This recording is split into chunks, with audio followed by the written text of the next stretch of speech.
Diálogos lunáticos. O verbo tem que pegar delírio. Hoje, com uma amiga, uma convidada, Bianca Pisato, uma querida amiga, vou ler um pouco de uma parte de um livro do Manuel de Barros, chamado Retrato do Artista Quando Coisa. E vamos ver o que isso tem a dizer para a gente. Uso um deformante para a voz. Em mim funciona um forte encanto a tontos. Sou capaz de inventar uma tarde a partir de uma garça. Sou capaz de inventar um lagarto a partir de uma pedra. Tenho um senso apurado de irresponsabilidades. Olha que interessante, Bianca. Não sei de tudo, quase sempre, quase nunca. Experimento o gozo de criar. Experimento o gozo de Deus. Faço vaginação com as palavras até meu retrato aparecer. Apareço de costas. Preciso de atingir a escuridão com clareza.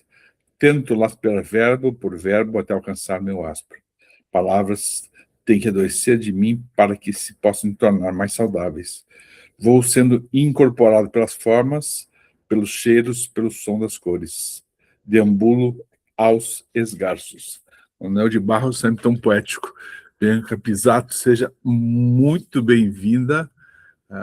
Você se apresente, por favor. O que você diz aí de você? Bom, eu sou Bianca, né? Estou como Bianca aqui, nesse nome que meus pais me escolheram, Lourdes e Ulisses, um casal de alemã e italiano. Eu nasci em 1975, completei 51 anos esse ano, e desde muito pequena convivi com advogados na família. Então, venho de uma família de advogados, né? Meu pai é advogado, meus tios, uma boa parte são da área jurídica também, meus primos. Comecei a trabalhar muito cedo no escritório do meu pai, e aí acabei criando um contato muito direto com a lei, né? E acabei me tornando advogada também, isso em 1997. Então, aí já se passaram, né, praticamente 30 anos. E advoguei durante um bom tempo, ainda estou advogada, né? Ainda que numa fase de transição de carreira. Então, essa sou eu, uma filha de um sistema familiar de alemães com italianos, que se torna advogada e agora está em fase de migração de carreira. Antes de tudo, me conta qual foi o estalo, aquele momento específico que te fez seguir pelo caminho que você trilha hoje. Então, Tônio, assim, como eu terminei a faculdade de Direito muito impressionada com a parte familiarista, né? Eu tive um apego muito grande pelo direito de família.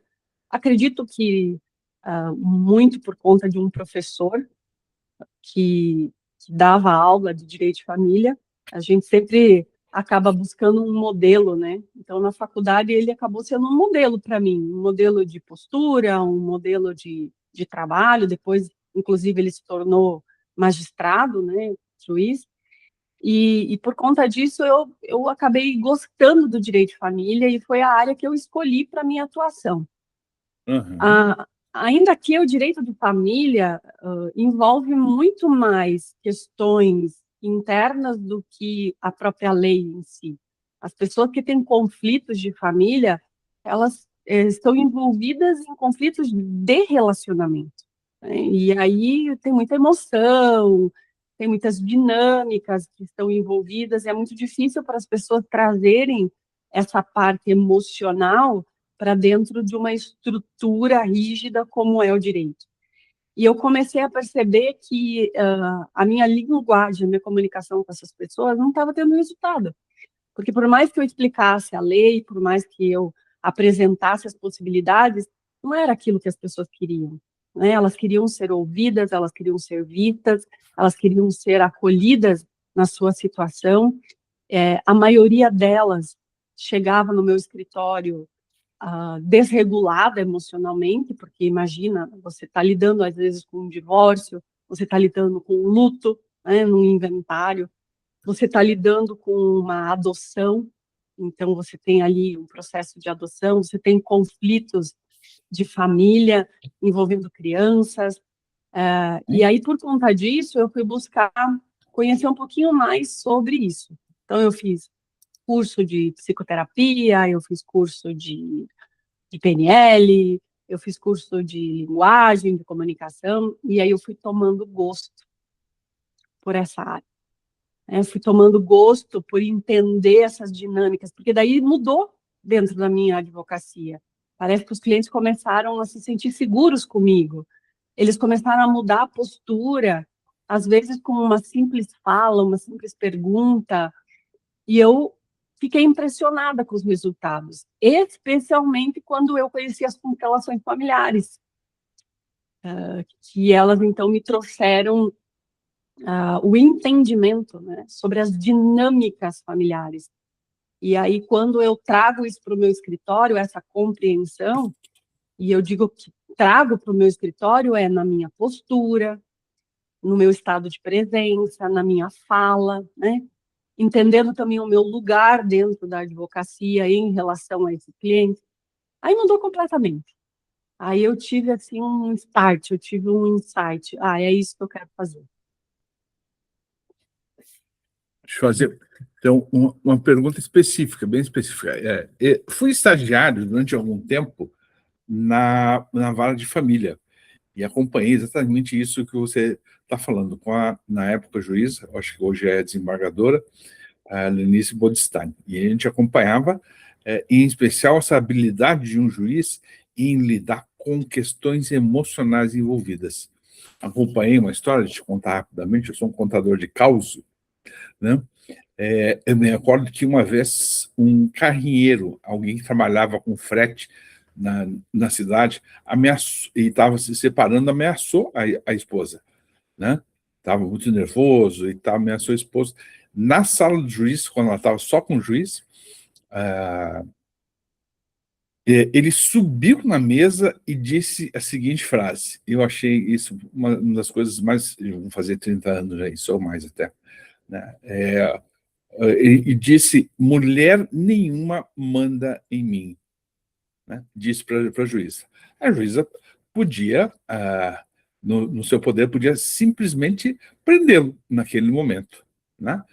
Por desacato, podia chamar a guarda lá que estava aguardando fora, mas ela saiu da sala, chamou, eu era um estagiário, era psicólogo, estagiário, chamou eu e o cartorário, e disse assim: se eu prender ele agora, ele não vai ter dinheiro para mandar para a mulher e para os filhos. Vocês vão lá dentro, por favor, e terminem essa audiência para mim. Só avisem o que ele fez foi muito errado. Bianca Pisato, o que a gente tem que desistir para que ocorra a lei, a ordem? O que a gente precisa esquecer? Sair um pouco do script, às vezes, para poder procurar coisas novas. O que as pessoas esperam da gente que a gente precisa desistir para poder chegar a um lugar mais justo? Eu acho que uma das coisas mais impactantes para mim, dentro, inclusive, do conhecimento das constelações, foi exatamente esse desistir do julgamento, né? Desistir dessa estrutura que fala certo e errado, né? Ok, o cara subiu em cima da mesa, ele se posicionou de uma forma agressiva, ainda que se eu colocar esse comportamento dele única e exclusivamente a partir desse evento, dentro de uma caixa de isso é errado e esse cara ele é um agressor, aí sim eu estou impossibilitando uma solução, porque é interessante observar a intenção por trás desse comportamento. O que acontece com essa pessoa? Ela tem uma dor, né? Essa frase, né? Mulher nenhuma manda em mim. Então, se nenhuma mulher manda em mim, ele também está falando desse homem, criança, que a mãe não manda nele. Então, nenhuma mulher, nem a minha mamãe manda em mim. Algo tem ali, tem uma mensagem por trás disso, né? Uma mensagem de um homem que se sente digamos assim, em perigo em relação às mulheres, a ponto dele ter que subir numa mesa para se sentir maior, né? A linguagem corporal, a fala, o tom da voz, tudo isso a gente acolhe. Então, esse julgamento, esse pré-julgamento, né? E aí, quando a gente estuda a linguagem, eu gosto muito de fazer uma diferenciação. Existe aquela questão que a gente fala, eu tenho o meu juízo de valor. Os juízos de valor nossos, eles podem ser inegociáveis. Então, a Bianca tem um juízo de valor em relação à honestidade. Isso é inegociável para ela. Agora, quando eu coloco o meu juízo de valor como uma cartilha, como uma roupa em cima do outro, eu estou fazendo um julgamento moralizador. Ou seja, eu julgo você a partir do meu juízo de valor. Mas quem disse que o meu juízo de valor é o único? Ou quem disse que o meu juízo de valor é o certo? Quem disse que não existe um justo na atitude dessa pessoa de subir na mesa? O que está por trás disso? Às vezes tem algo ali que ele também é vítima de alguma coisa, né? Então, imagina que esse homem possa ter sido vítima de uma mãe extremamente agressiva, uma mãe que violou os direitos dessa criança, castigando-a de uma forma excessiva, né? Seja com uma violência física, seja com uma violência verbal. Então, é uma criança ferida, é um homem que tem medo, é um homem machucado. Então, existe ali, de certa forma, um juízo de valor. E eu dou valor para essa atitude. Então, apesar de eu não concordar com o comportamento, acho que o primeiro passo é dizer, eu vejo você, eu vejo tua dor. Né? E aí colocar esses limites. Então, a primeira coisa que eu acho que foi muito importante para mim foi abandonar o julgamento. Eu fico com os meus juízos de valor. E aqui eu crio uma fronteira. Eu com os meus juízos de valor, você com os seus, mas eu não vou julgar você a partir do meu juízo de valor. Faz muito sentido. Acho uma coisa importante a gente pensar ou refletir é como nós, homens, demoramos a amadurecer. Né? Eu costumo dizer, a gente tem uma chance de amadurecer mais depois dos 50 anos de idade. Uma chance, não que isso vá acontecer, mas a gente tem uma chance, né? Parece que a gente tem um delay dessa maturidade ainda lá por volta dos 60, já estou com 64 já. Mas por volta dos 60 ainda tem uma crise também, mas demora um pouco para a gente amadurecer. A gente vê nos pacientes, nas pessoas que a gente atende, nas pessoas que a gente presta algum tipo de assistência, sempre essa resistência e essa imaturidade dos homens de uma certa forma, né? Não são todos, logicamente, né? Tem os que se dedicam e os que têm coragem de seguir algum processo de autodesenvolvimento. Eu não gosto muito do termo autoconhecimento. Eu prefiro autodesenvolvimento e autodesconhecimento, ou seja, eu vou agora perceber aquilo que eu não conhecia de mim, né? Porque o autoconhecimento só volta para trás, né? E o desconhecimento fala, mas o que eu posso ainda fazer? Como é que eu mantenho a curiosidade? Como é que você vê isso, Bianca? A primeira pergunta que eu me faço quando você fala sobre isso é o que é maturidade? O que é maturidade? Maturidade em relação a quê? Né? Quando a gente trabalha com comparação, né, quando eu digo assim, isso não é bom. Isso não é bom comparado a quê?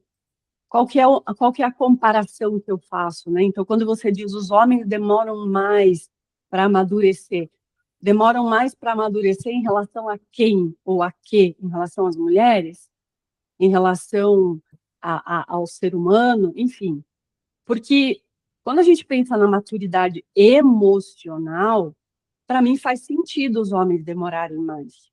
Por quê? Porque é como se eles não tivessem permissão para serem emotivos, como se eles não tivessem permissão para olhar para esse lado emocional e eles precisassem amadurecer muito mais rápido a questão cognitiva, né, o pensamento, do que a emoção. Já a mulher é convidada, até pela própria mãe, a desenvolver a parte emocional. Ela pode chorar, ela cai e se machuca, ela chora, ela manifesta suas emoções, ela olha para suas emoções, ela sabe lidar com as emoções, porque ela é convidada a isso. Os homens não. Parece que os homens eles precisam sempre estar mais avançados no sentido cognitivo, ou seja, serem mais inteligentes, serem mais perspicazes, serem mais velozes, mais rápidos, mais fortes no pensamento. Então, claro, né? Tanto que as pessoas brincam, né? Que as mulheres elas não são objetivas, às vezes elas falam demais, elas ficam divagando, e o homem não, ele é mais direto, né?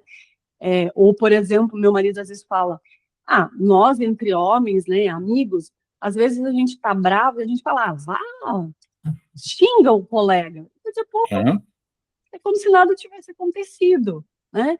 Por quê? Porque eu não posso acessar a emoção. Eu senti raiva do meu amigo, ele me machucou, eu fiquei chateado. O homem não tem permissão, porque daí ele é considerado frágil, mimimi, né? Então, sim, faz sentido para mim isso, que o homem demore mais por uma maturidade emocional, porque ele não é convidado a olhar para as emoções. Isso é um desafio para os homens olharem para suas emoções. É desafiador. Já, se a gente pensar numa maturidade cognitiva, né, os homens, eles têm uma maturidade cognitiva mais rápida. Eles amadurecem mais rápido do que as mulheres. As mulheres, elas são inocentes durante muito tempo. Tanto que a gente, quando olha para a violência doméstica, né, onde a gente percebe que o homem tem uma dominância sobre o feminino, o que isso significa? Significa uma mulher que talvez tenha uma maturidade emocional para lidar com esses desafios e conseguir superá-los, mas, ao mesmo tempo, ela não tem maturidade cognitiva para dizer chega. Eu tenho valor, eu tenho força, eu também sou um ser inteligente e ser pensante, e eu não concordo com essa atitude. Então, para mim faz sentido, tá tudo certo. Agora, como equilibrar isso, né, Tônia? Eu acho que esse é o grande desafio dos pais, né? Como educar esses filhos, reconhecendo esse feminino e esse masculino, mas sem supervalorizar um e outro no sentido emocional e no sentido cognitivo, mas permitindo que ambos sejam vistos como seres humanos que têm essa polaridade. Qual que é, Bianca, em termos de ser mulher, qual que é o maior desafio? Como é que é também essa relação, nas constelações a gente vê essa diferença da relação da mãe com a filha com a mãe. Mas, então, basicamente, duas perguntas aí. Como é que é para você essa relação mãe e filha, né? A sua mãe que eu só conheço online também, pessoalmente, qual é o maior desafio de uma mulher hoje em dia? O maior desafio de uma mulher em relação à sua própria mãe? Em relação a si mesma e em relação à própria mãe. Eu não sei, assim, para mim é uma pergunta bem profunda. Eu tenho dificuldade um pouco de perceber desafio em ser mulher. Eu acho que nós criamos esse desafio quando nós nos colocamos num lugar como se nós tivéssemos que superar certas coisas. Eu sou um pouco avessa, Antônio, a essa ideia do feminismo, sabe? Eu não me considero uma mulher feminista. Eu me considero apenas um ser humano que está vivendo uma experiência feminina. E entender isso é muito importante. Então, eu reconheço a força dos homens, reconheço as qualidades e habilidades do masculino, tenho o masculino em mim, que é o meu pai, né? É o meu avesso complementar, mas eu estou vivendo uma experiência feminina. E eu falo que eu acho que o desafio maior da relação da mulher com a mãe é como a mãe vive esse feminino, né? Porque a gente vê que, às vezes, tem muitas mães que sofrem nesse lugar do feminino e acabam ressoando isso nas suas filhas, né? Essa questão de não conseguir viver o feminino, de não se permitir ser frágil, se permitir, pelo contrário, né, ser forte. Então, essa dinâmica com a mãe é uma dinâmica bem complexa, né? Ela já começa ali no ventre materno, nesse período dos 9 meses.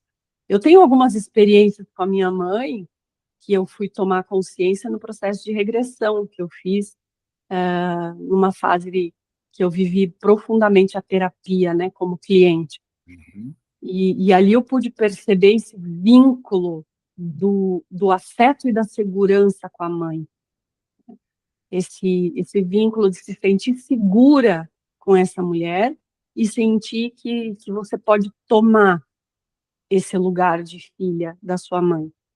Então, e aí também tem outra questão, né? Como é a relação da sua mãe com a mãe dela? Como é que foi essa relação? Porque vai passando, né? Você vai percebendo que às vezes acontece uma repetição nesse processo. E não é um desafio, é simplesmente a experiência. Para mim é só a experiência. Na leitura das constelações, em especial, né, a gente vê essa herança e às vezes a gente vai olhar até que são várias gerações que estão herdando, várias gerações de mulheres que estão herdando e repetindo, né, 6, 7 gerações. Eu já tive constelações que eu fiz que haviam 7 gerações em que a coisa tinha iniciado atrás. 5.000 anos de um certo machismo na face da Terra, né? Machismo não é uma característica masculina, é uma característica humana. Tem muitas mulheres bem machistas, eu conheço várias mulheres que têm uma relação. Como também conheço vários homens também que têm uma ânima, um aspecto feminino bem interessante. Isso acaba fazendo com que a gente tenha uma sensibilidade, uma intuição, né? Mas os homens não podem chorar, os homens não podem se sensibilizar e tal, né? É algo complexo. Ontem até eu estive num velório de um grande amigo, querido amigo, né? De muitos e muitos anos, né? É uma sensação, essa despedida, aí a gente olha para aquele corpo no caixão e não é mais não é a pessoa, né? A pessoa tá constituída de memórias, de coisas importantes aí que são guardadas. Que memórias importantes você tem dentro de você? Depois eu quero falar mais sobre o Titãs, o programa que você gentilmente me convidou também para ser professor, por indicação do René Schubert, também, que é um querido amigo nosso.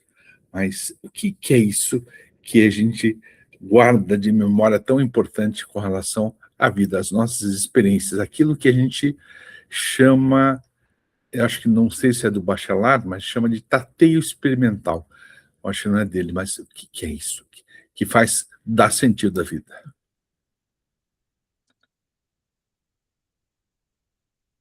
Então, você estava falando aí da mãe, né? Dessas heranças, aí eu fui me lembrando do estudo sobre a nossa ancestral feminina comum mais recente, né?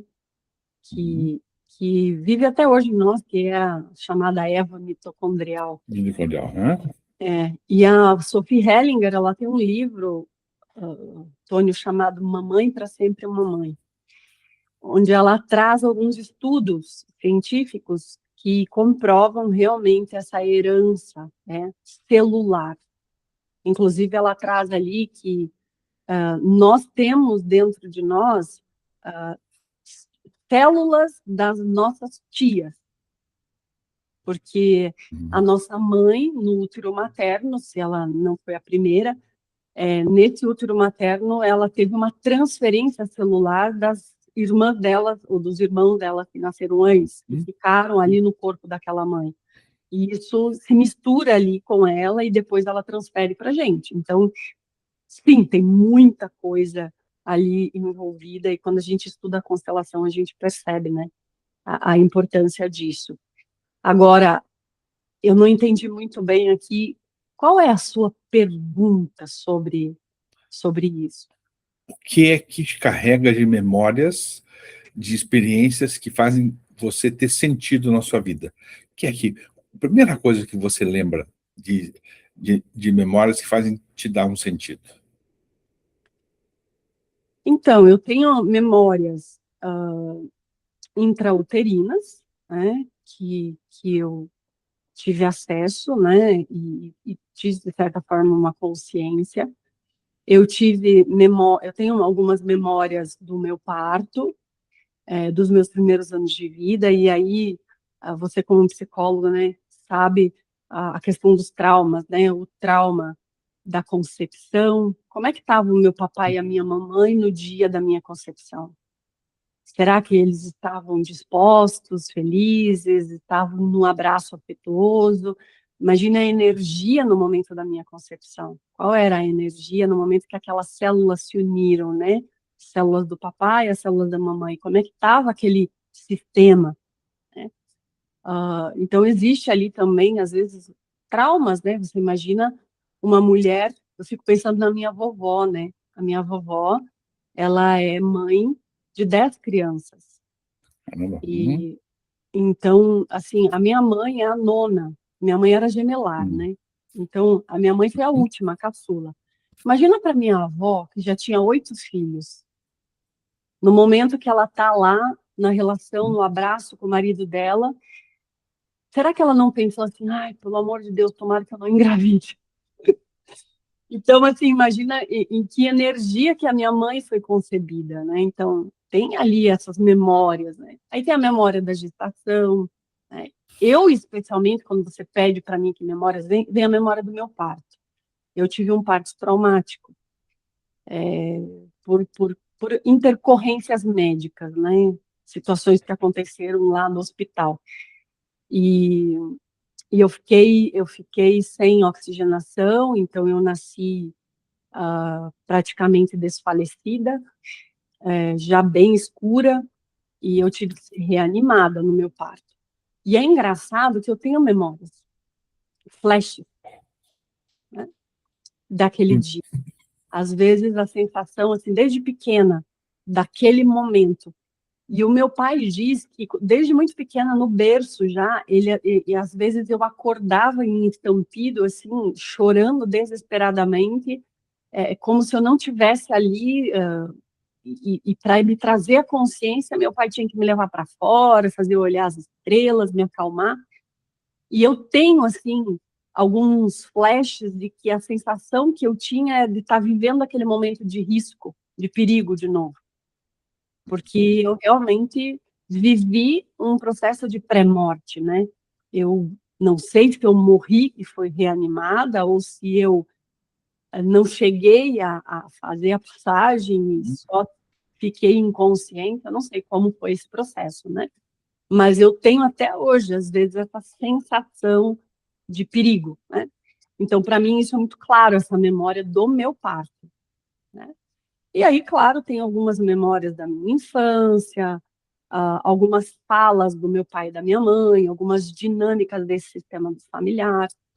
Os meus alunos sabem que, durante muito tempo, eu vivi no meu corpo um cansaço que não era meu. E eu costumava dizer com muita frequência, como eu tô cansada. E eu suspirava, sabe, Tônia? Eu fazia assim, ai, como eu tô cansada. E às vezes até o meu marido falava, lá vem ela. E eu não tinha uma razão fisiológica para isso, porque eu dormia bem, sempre fui de dormir bem. Então, imagina que eu dormia às vezes 8 horas, um sono bom, não tive insônia, nada, mas eu acordava de manhã, às vezes mal tinha despertado, já estava fazendo lá meu café e falava, ai, como eu tô cansada. E aí a pergunta é, cansada em relação a quê? Da onde vem esse cansaço? E era uma memória. Você falando, eu me recordo a música do Chico Buarque, que dizia assim, quando eu nasci, veio um anjo safado, um chato de um querubim, que decretou que eu estava predestinado a ser errado, mas já de saída a minha estrada me entortou, mas eu vou até o fim, né? Enfim, não raro a gente vai encontrar em terapeutas e em pessoas que pensam da vida e cuidam dos outros, né? O início de vida é muito complexo, né? Muito complexo, é bastante comum a gente encontrar isso. Não, na realidade, todos os terapeutas que eu entrevistei até agora são atípicos, né? No sentido mais selvagem da coisa, mais filosófico, não tão técnico, mas são atípicos, são pessoas que enfim, tiveram um início que parece que força a procurar um lugar, procurar algum sentido maior. Eu já me vieram 25 mil perguntas enquanto eu falo com você, mas eu quero falar com você um pouco sobre a sua forma de trabalho. Conta um pouco do programa Titãs, conta o que significa isso, enquanto eu vou desistindo das perguntas tantas que me vieram, porque senão a gente vai passar umas 2 horas conversando, porque essa é uma conversa extremamente interessante. Como é que é esse Titãs? E eu sempre lhe agradeço bastante, né? Vamos estar juntos até agora no sábado, né? Na imersão no Titãs. Como é que é isso aí para você? Então, é tão interessante, né? É um processo, é quase que como uma jornada também, né? Vamos voltar lá naquela pergunta que você me fez, como que eu cheguei aqui, né? Então, da advocacia, eu fui para esse lugar de olhar para a advocacia de uma forma mais ampla, mais sistêmica, né? De olhar para os conflitos não como algo ruim, como algo que está a serviço de, né? O conflito, ele vem como um mensageiro, assim, como uma doença. Então, a primeira coisa que eu fiz, Tônio, foi mudar a minha posição como advogada e começar a falar com os profissionais, com os operadores do direito de um outro lugar. Sofri resistências terríveis, né? Porque, claro, você está dentro de uma estrutura, e eu digo que quando eu sofri resistência também tem uma parcela de responsabilidade minha. Porque quando eu conheço, então, as constelações, eu começo a olhar para o direito de uma outra forma, eu também entro num lugar de transformar o meu juízo de valor sobre aquilo como um julgamento moralizador, ou seja, é errado pensar assim como vocês pensam. Agora eu penso do jeito certo, né? Então, a primeira coisa que eu fiz foi montar uma mentoria. E isso também veio por conta da pandemia, porque até então eu estava lá com o meu trabalho presencial e, de repente, a gente se vê preso dentro de casa e eu falo assim, e agora o que eu vou fazer? O meu tempo livre, né? O Poder Judiciário parou. E aí eu decidi, então, trazer essa conversa sobre a sistêmica dentro do direito através de uma mentoria para advogados. Então, a gente se reunia toda semana, tinha encontros, enfim. E as pessoas foram gostando disso, e eu fui me apaixonando cada vez mais por essa arte de transformar o conhecimento em um produto, né, para ser disponibilizado. E aí, da mentoria, foi para um treinamento, um curso de treinamento para advogados que queriam treinar essa postura. Só que daí começaram a surgir profissionais de outra área, psicólogos, terapeutas, pedagogos, que começaram a se interessar pela sistêmica. E o programa Titãs nasce disso, porque de repente eu percebi que uma coisa era a advocacia, com esse olhar, e outra coisa era o meu conhecimento voltado realmente para o desenvolvimento humano, ou como você diz, para o autodesconhecimento. E o Titãs nasceu disso, dessa minha necessidade de separar as coisas. Uma coisa é o direito, outra coisa é a terapia, o autodesenvolvimento. E aí eu mergulhei num processo que também tem a ver com um outro luto meu, porque a pandemia foi um luto, né? Eu sou uma pessoa extremamente social e eu gostava de festas, eu reunia sempre amigos na minha casa, estava sempre com a casa cheia, participava de movimentos de igreja, em retiros com 100, 150 pessoas, e de repente eu me vi trancada dentro de casa. Então eu tive que viver um luto. E aí nasce a mentoria. O programa Titã também nasce de um luto, porque foi exatamente no momento que eu mudei de cidade, que eu vim do interior do Paraná para Curitiba, a 600 quilômetros de distância da minha família, que eu saí do meu escritório, né, que eu tinha em sociedade com a minha família, e eu me vi sozinha num novo lugar. sozinha, que eu digo assim, longe daquele ambiente que eu estava acostumada. Eu vivi um novo luto. E aí foi nesse momento que eu sentei e falei, o que que eu faço com isso agora? E daí nasce o Titãs. E por que Titãs? Porque eu gosto muito da mitologia. Eu gosto muito da mitologia. E para mim, os Titãs, por serem seres híbridos, né? E especialmente terem esse lado, né, de serem filhos da Mãe Terra e do céu, né? E terem essa dualidade, para mim, é muito instigante. Olhar para um Titã, esse Deus Titã, e perceber que ele tem essa polaridade, que ele não é nem tanto céu e nem tanto terra, nem tão humano, né? E nem tão animal. E aí eu falei, Titãs, é esse o nome que eu quero, né? E o martelo se bateu mesmo, Tônio, quando um módulo presencial da escola SBDCIS, da doutora Fabiana Quezada de São Paulo. Nesse módulo presencial, eu já era professora desses alunos, aí nós tivemos um encontro presencial. Os alunos me surpreendem com um quadro gigantesco de presente para mim, um quadro da deusa Atena.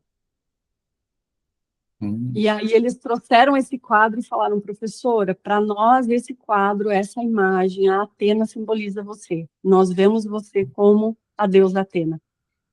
Eu tenho esse quadro até hoje. E aí eu fiquei assim impressionada, porque falei, tá aí a resposta, é isso, é Titã, é Atena, né? Então surgiu o programa Titãs. Inicialmente nós tínhamos no primeiro formato mais de 20 mentores. Então, eu quis trazer para as pessoas toda a minha trajetória. Eu fiz curso de Reiki, de Magnify Healing, de Theta Healing, de PNL, de oratória, de mesa quântica, de radiestesia. Tudo que eu tinha estudado, né, enneagrama, tudo que tinha transformado a minha vida, eu queria levar para as pessoas. Então, eu peguei a maioria dos meus professores dessa área. Então, tinha enneagrama, tinha Theta Healing, tinha Magnify Healing, tinha tudo dentro do programa de classe. Porque era a Bianca querendo... Só que foi demais, né? Demais, muito, porque foram anos nessa caminhada. Entregar isso num único ano foi muito pesado. E aí foi se reorganizando, se reformatando, até chegar onde nós estamos hoje, com a sua participação também. E eu acredito que com o tempo também, assim como nós, ele vai sofrendo alterações, porque agora ele tem vida própria. Agora não é mais algo só meu, né? Então, é assim, surgiu o Titãs disso. É um programa realmente de autodesenvolvimento e eu gostei muito da sua palavra, autodesconhecimento. Essa curiosidade, né? O que é aquilo que eu não conheço, não é da minha história, né? É como se a gente tivesse mergulhado muito tempo, né, num lugar profundo e, de repente, a gente vai para um outro lugar, vai vai enxergar o céu, vai enxergar outros lugares, são outras perspectivas, né? Então, e é algo que a gente constrói, né? Não está pronto, né? É algo que a gente constrói, né? Tem uma pergunta para você, entre as perguntas finais, entre as várias que eu tive que desistir, mas parafraseando o Abujan, que tinha o programa Provocações, Bianca, afinal, o que é a vida? A vida, para mim, é uma oportunidade que a nossa alma tem de viver a experiência de ser humano. E quando eu digo isso, eu penso que nós não sabemos quais são as infinitas possibilidades que existem no universo de viver a experiência. Humana é uma delas. Então, para mim, é essa minha consciência, essa minha alma, essa minha luz, essa minha energia, não sei, né? Estar aqui encarnado num corpo físico com características humanas, podendo viver essa experiência de ter esse corpo, né? Que dentro dessa estrutura humana é feminina, é masculina, é híbrida, não interessa, mas eu estou vivendo a minha experiência humana. E é tão bom pensar que cada um tem a sua própria forma de viver essa experiência humana. Isso é vida. Agora, quando eu limito essa minha experiência humana, colocando ela num padrão, né, só existe a experiência humana nesse formato, né? Nesse corpo, nesse tipo de estrutura, eu já não estou mais vivendo, né? Eu estou sobrevivendo a essa realidade. Então, para mim, a vida é se permitir viver a experiência humana, e como diz, parafraseando Bert Hellinger, vivendo a experiência humana do jeito que ela é, do jeito que ela se apresenta. É desse jeito que eu vivo a minha experiência humana. É desse jeito que é a minha vida. É nesse corpo, com esse papai, com essa mamãe, com essa história, com um passo difícil. É assim que a minha alma está experimentando a vida. Agora, o que é a vida? Eu não sei se a vida é só isso. Pode ser que tenham outras vidas, né? Em outras dimensões, com outras experiências. Não sei. Quem sabe também seja possível a gente viver a experiência, né, da vida no corpo de um lagarto. Não sei. Quem sabe, né, Tony? É o que diria Manuel de Barros, né? Que ele acabou de falar, né? É que aonde é que a gente vive também. Vieram para variar várias outras perguntas, mas acho interessante que você possa falar sobre o seu livro, Das Mulheres nas Constelações. O que é isso que você escreveu? Esse livro foi escrito em parceria com muitas mulheres, e como o nome já diz, é Mulheres na Constelação. São mulheres que trazem a sua experiência pessoal com as constelações, como que as constelações chegaram na vida delas, e qual foi o processo de transformação ou de autodesconhecimento que as constelações proporcionaram para essas mulheres. Então, são histórias. Eu falo um pouco sobre a parte daquilo que você me perguntou, né? Como que as constelações elas chegaram até mim, que compreensões elas me trouxeram, mas contando da minha trajetória de vida, né? Como eu nasci, como eu cresci, experiências e eventos da minha vida, como que foi isso, dentro da perspectiva do aprendizado da constelação. Então, por exemplo, eu trago dentro do meu capítulo, aqui vou dar um spoiler, uma história muito interessante que aconteceu comigo em relação à própria profissão, sabe, Tom? Quando eu era criança, eu quis ser veterinária, e depois, na adolescência, eu quis ser jornalista. A minha vontade era ser jornalista.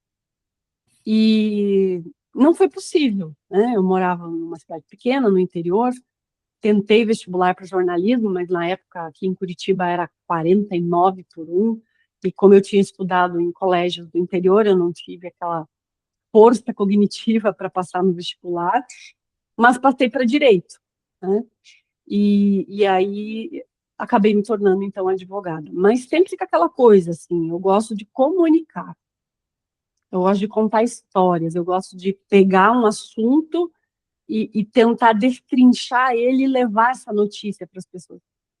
E eu conto no livro que foi muito interessante que na época do primeiro ano de faculdade de Direito, eu morava numa kitnet que tinha assim, um concreto onde era o colchão, um concreto onde tinha uma arara para colocar as roupas.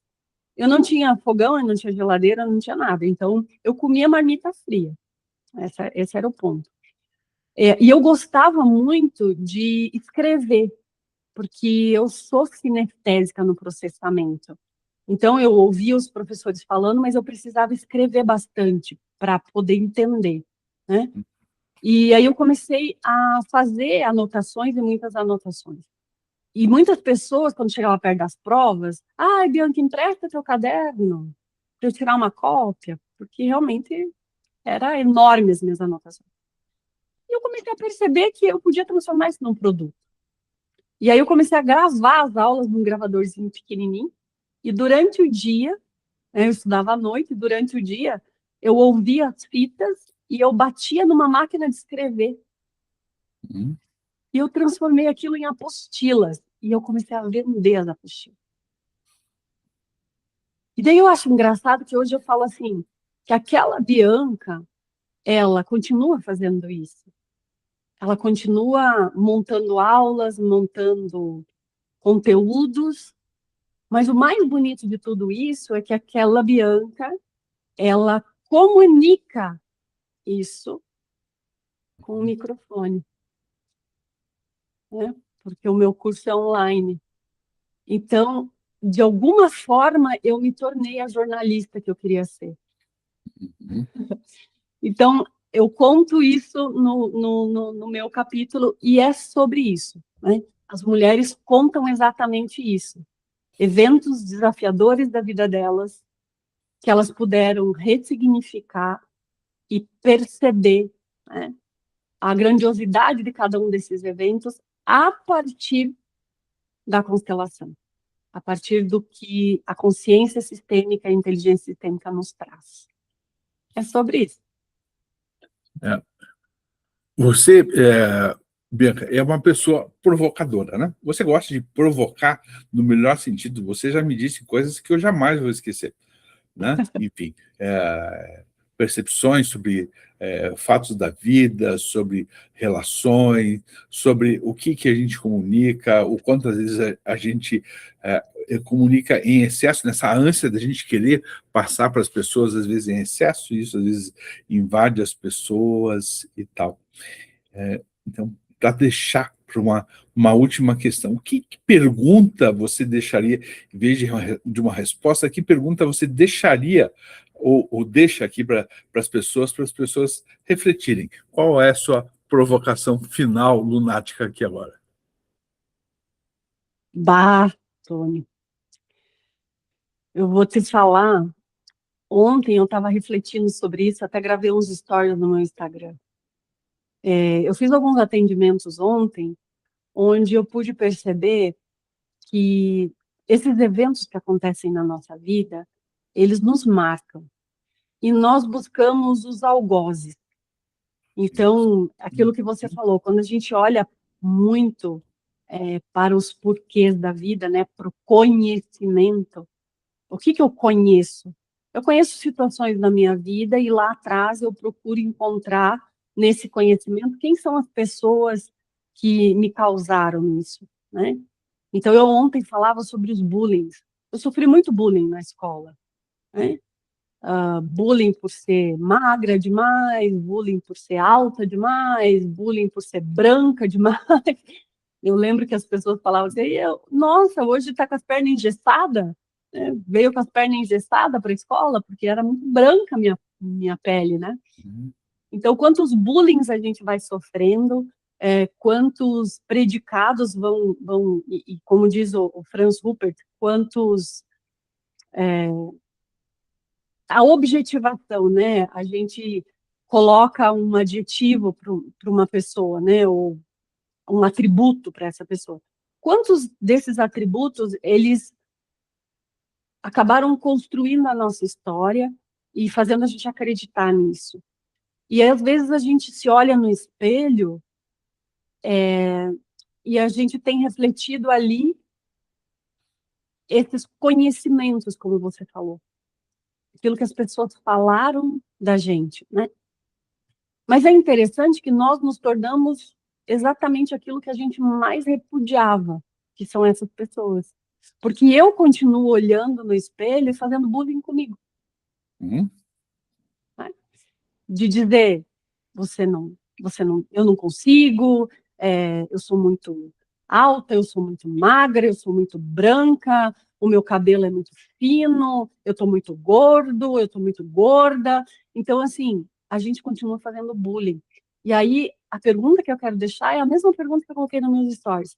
Quais são os bullying que você continua fazendo com você mesmo? A gente repete, né? A gente perpetua, a gente tem uma fidelidade a esse lugar, né? E a gente é muito fiel. Sábado a gente vai se encontrar pessoalmente. Eu espero que até lá eu consiga achar nesse meu universo, que é o meu apartamento, um livro que o René mandou para você, que já deve fazer uns bons 6 meses que o livro já tá comigo já, que o Nele passou, acho que foi, né? Faz um tempo já, para você e para a professora Elza também. Quero te agradecer imensamente a entrevista. Eu acho que ela vai ser muito provocativa para as pessoas que puderem assistir. Eu vou encerrar a gravação, peço que você aguarde um pouquinho e a gente conversa um pouco fora da gravação. Agradeço profundamente, obrigado, muito obrigado mesmo. Sou muito grato pelas suas palavras, pelas suas provocações, pelos seus ensinamentos também, tá? Fique bem. Obrigada pela oportunidade.